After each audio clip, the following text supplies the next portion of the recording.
Hello students, welcome to my YouTube channel. দেখো, আজকে আমরা পড়ব স্বাধীনতা। লিখেছেন ল্যাংস্টন হিউজ। এটি তর্জমা করেছেন মানে বাংলায় লিখেছেন শক্তি চট্টোপাধ্যায় ও মুকুল গুহ। তাহলে কবিতাটি পড়া শুরু করছি।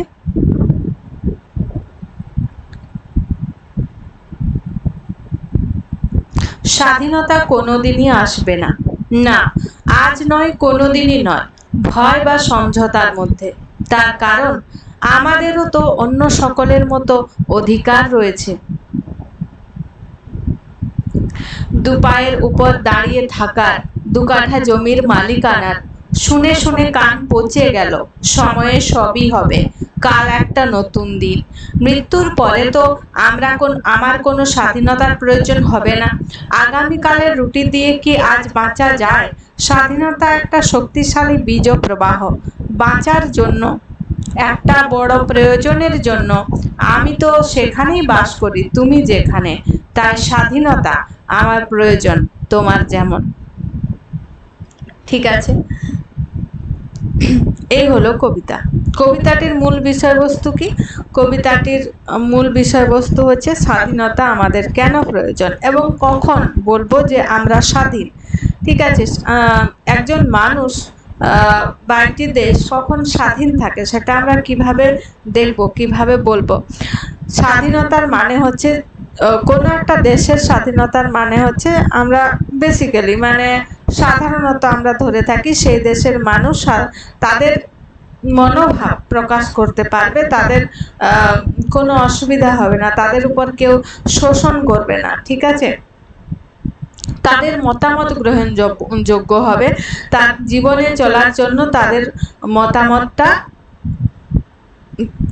তারা কেমন ভাবে থাকতে চাইছে, তারা কেমন ভাবে বাঁচতে চাইছে, তাদের সেই মতামতটা গ্রহণযোগ্য হবে। ঠিক আছে, স্বাধীনতা কোনোদিনই আসবে না। তাহলে ল্যাংস্টন হিউজ তিনি গরিবদের পক্ষ নিয়ে বলছেন। এখানে দুটি শ্রেণীর কথা বলা হয়েছে। প্রথমে আমরা একজন গরিব মানুষ যিনি কথা বলছেন শাসক শ্রেণীর সঙ্গে বা বড় লোকদের সঙ্গে, তিনি বলছেন স্বাধীনতা কোনোদিনই আসবে না। ঠিক আছে, তার মনে হয়েছে যে এইরকম ভাবে যে গরিব, আমরা এখনো দেখছি স্বাধীনতার ৮০ বছর পেরিয়ে গেল আমাদের দেশের, কিন্তু এখনো দেখছি বাচ্চাদের শিক্ষা ব্যবস্থা ঠিক নেই এবং আরো নানা ধরনের নানা কিছু, এর থেকে আরো জঘন্য জঘন্য কাজ হচ্ছে যেগুলি বলার মতো নয়। একটা স্বাধীন দেশে যেগুলি ভাবার মতো নয়। স্বাধীন দেশে মানুষের মত প্রকাশের অধিকার থাকবে, সমস্ত মানুষের মত প্রকাশের অধিকার থাকবে। ঠিক আছে, তাদেরকে কোনো রকমে তাদের উপর বল প্রয়োগ করা যাবে না যদি কেউ মত প্রকাশ করে বা তাদের নিজেদের প্রয়োজন কি সেটা বলে। ঠিক আছে, না, আজ নয়, কোনোদিনই নয়, ভয় বা সমঝোতার মধ্যে। তাহলে ভয় বা সমঝোতার মধ্যে স্বাধীনতা কোনোদিনই আসবে না। তুমি যদি কাউকে ভয় পাচ্ছ বা কোনো কিছুর সঙ্গে সমঝোতা করে চলছো, ঠিক আছে, কোনো কিছুকে মানিয়ে নিচ্ছ, ঠিক আছে, এটি আমার প্রাপ্য নয় বা এটি আমি পাবোই না কোনোদিন, আমি যাই করি না কেন, এটার যদি সঙ্গে তুমি সমঝোতা করে নিয়ে থাকো বা তুমি ভয় পাও বলার জন্য, কিছু বলার জন্য ভয় পাচ্ছ, তোমার মনোভাব ব্যক্ত করার জন্য ভয় পাচ্ছ এবং সেখানে তুমি সমঝোতা করে চলছো, তাহলে সেখানে স্বাধীনতা কোনোদিনই আসবে না। তার কারণ আমাদেরও তো অন্য সকলের মতন অধিকার রয়েছে। ঠিক আছে, যেমনই মানুষ হোক সবার অধিকার রয়েছে। ঠিক আছে, ভারতবাসীরও সমস্ত মানুষের কিন্তু অধিকার রয়েছে। একটা অনেক বড় গাড়িতে যাওয়া মানুষের যা অধিকার, একটা পায়ে হাঁটা মানুষেরও তাই অধিকার। ভারতের কনস্টিটিউশন, ভারতের সংবিধান ভারতবাসীকে সেই অধিকার দিয়েছে। সমস্ত ভারতবাসীকে সমান করে দেখা হবে, কিন্তু আদৌ কি তাই হচ্ছে? টাকা থাকলে মানুষ কিন্তু কি করছে, প্রিভিলেজড হয়ে যাচ্ছে, অনেক মানে অনেক কিছু সুযোগ সুবিধা পাচ্ছে। আইন কানুন কিন্তু আমরা তাদের জন্য দেখতে পাচ্ছি না। টাকা যদি থাকছে, যদি কারো বড় কোনো ব্যক্তিত্বের সঙ্গে পরিচয় থাকছে, তাহলে আইন কানুন, পুলিশ প্রশাসন এগুলি কিন্তু তাদের বিরুদ্ধে যাচ্ছে না। এরকম আমি একটা বা দুটি ঘটনা তোমাদেরকে জানিয়ে রাখি। তোমরা এখন ধীরে ধীরে বড় হচ্ছ, মানে তোমাদের মানসিক বিকাশ হচ্ছে, তাই এই তোমাদের চারপাশে কি কি ঘটছে সেগুলি জানাও তোমাদের একটা দায়িত্ব, ঠিক আছে? এখানে আমি তোমাদেরকে দুটো ঘটনা জানাচ্ছি। একটি ঘটনা হচ্ছে, একটি 18 বছরের ছেলে তার অনেক দামি একটা গাড়ি নিয়ে সে কি করেছিল, দুজন মেডিকেল স্টুডেন্ট যাদের বয়স ছিল 22 বছর, ঠিক আছে, তাদেরকে অ্যাক্সিডেন্ট করে মেরে দিয়েছিল, দুজন মানুষকে মেরেছিল। তখন তাকে পুলিশে ধরে নিয়ে গিয়েছিল এবং তার শাস্তি হয়েছিল, দুজন মানুষের মার্ডার করার জন্য শাস্তি হয়েছিল 300 ওয়ার্ডের একটি রচনা লিখতে হবে, 300 শব্দের একটি রচনা লিখতে হবে, এটি ছিল তার শাস্তি। কিন্তু বিদেশে এরকম হয় না। বিদেশে আমরা অনেক কেস দেখি যেগুলো তারা মার্ডার কেস মানেই তাদেরকে জেলে থাকতে হবে, ঠিক আছে। এবং সেই ঘটনাটির প্রভাব এমন পড়েছিল যে একটা 23 বছরের ছেলে এরকম ভাবে একজনকে অ্যাক্সিডেন্ট করে দিয়েছিল, ওভার স্পিড ড্রাঙ্ক, মানে মাতাল হয়ে গাড়ি চালাচ্ছিল খুব স্পিডে সেই জন্য। এবং তারপরে সে বলছে যে অ্যানাদার রাউন্ড, মানে আর একটা হলো এরকম। এবং তাকে 23 বছর, সে কিন্তু নাবালক ছিল না, তার বয়স ছিল 23 বছর, কিন্তু তাকেও কি করা হলো, জেলে দেওয়া হলো না, তাকে ছেড়ে দেওয়া হলো। বলল তার মানে শুধরাবার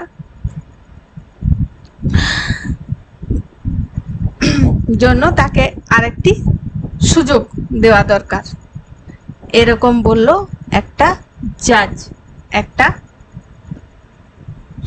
কোর্টের একজন জাজ, যিনি ন্যায় বিচার করেন, ঠিক আছে। কিন্তু গরিব মানুষ দিনের পর দিন বিচার পায় না। এটা কিন্তু ভারতবর্ষের বর্তমান সমাজ ব্যবস্থা, বর্তমানের যে ব্যবস্থা তার কথা বলছি আমি, খুব বেশি দিন আগেকার নয়। এবং এই যে ঘটনাগুলি, এগুলো কিন্তু যে কোনো সরকার থাক, যাই থাক, এই জিনিসগুলির পুনরাবৃত্তি আমরা সব সময় দেখতে পাই। যার কাছে টাকা আছে, আইন কানুন তার কাছে কিছুই নয়, ঠিক আছে। তো এরকম হওয়ার কথা নয়, কারণ ভীমরাও আম্বেদকর তিনি কিন্তু সংবিধানটা তৈরি করেছিলেন সমস্ত মানুষের জন্য সমান অধিকার, সমস্ত মানুষকে সমান অধিকার দেওয়ার জন্য, ঠিক আছে। সেই জন্য এখানে বলছে সব মানুষের অধিকার আছে দু পায়ের ওপর দাঁড়িয়ে থাকার, 2 কাঠা জমির মালিকানার, প্রত্যেকটি মানুষের অধিকার আছে। কিন্তু 2 পায়ের উপর দাঁড়িয়ে থাকা একটা মানে সিম্বলিক্যাল বলতে পারো, আমরা এখানে রূপক হিসাবে আমরা দেখতে পারি। 2 পায়ের উপর দাঁড়িয়ে থাকার বা মাথা উঁচু করে দাঁড়িয়ে থাকার, মাথা উঁচু করে চলার, এই রকমের একটা ভাবকে ব্যক্ত করছে এখানে, ঠিক আছে। সোজা হয়ে 2 পায়ে দাঁড়িয়ে থাকার মানে অন্যায়ের সঙ্গে আপোষ না করে তার জীবনটা অতিবাহিত করা, কিন্তু এরকম হয় না। 2 কাঠা জমির মালিকানার সবারই অধিকার রয়েছে। শুনে শুনে কান পচে গেল। কি শুনে শুনে কান পচে গেল? যে সময়ে সবই হবে, কাল একটা নতুন দিন, ভালো দিন আসবে, এরকম সবাই বলে। কোন সবাই বলে? এটা হচ্ছে গরিবরা বলছে। এইটা শুনে শুনে আমাদের কান পচে গেছে যে সময়ে সবই হবে।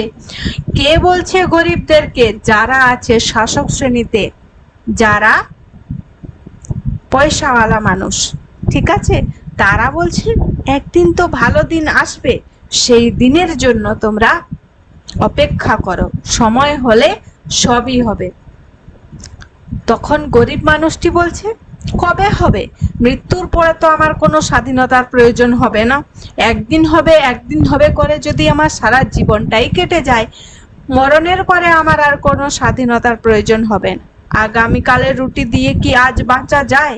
তাহলে আগামীকাল আমি রুটিটা পাবো কি পাবো না সেটা আমি জানি না, সেটার জন্য কি আজ আমি কি করে বাঁচবো, তাই না? তোমরা বলে দাও যে 10 বছর পরে হবে, 5 বছর পরে হবে, 1 বছর পরে হবে, তার জন্য আমরা অপেক্ষা করতে পারি। কিন্তু আগামীকাল আমি রুটিটা পাবো কিনা, আমি খাবারটা পাবো কিনা সেইটা আমি জানি না।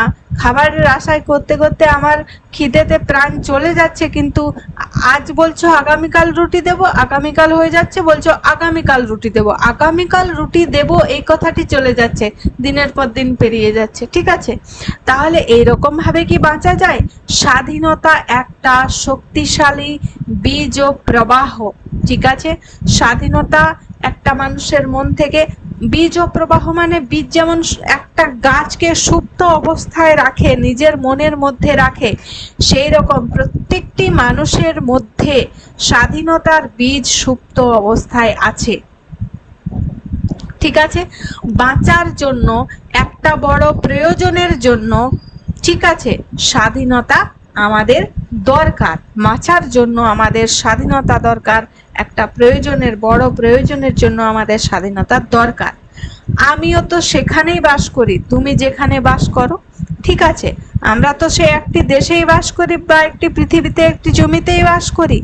তাহলে তোমার যদি স্বাধীনতার দরকার হয়, তুমি যদি যা ইচ্ছে তাই করতে পারো, তাহলে আমি কেন পারবো না?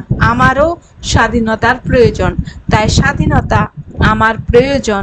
তোমার যেমন যেমন তোমার প্রয়োজন সেরকম আমারও প্রয়োজন, তাই আমি বলবো। ঠিক আছে, সেটি পাওয়ার জন্য আমি লড়াই করব। এরপরে আছে দেখো হাতে কলমে। হাতে কলমে আমরা পরের দিন করব, পরের ভিডিওতে। আজকের ভিডিওতে এই পর্যন্তই। ভিডিওটি শেষ পর্যন্ত দেখার জন্য অসংখ্য ধন্যবাদ।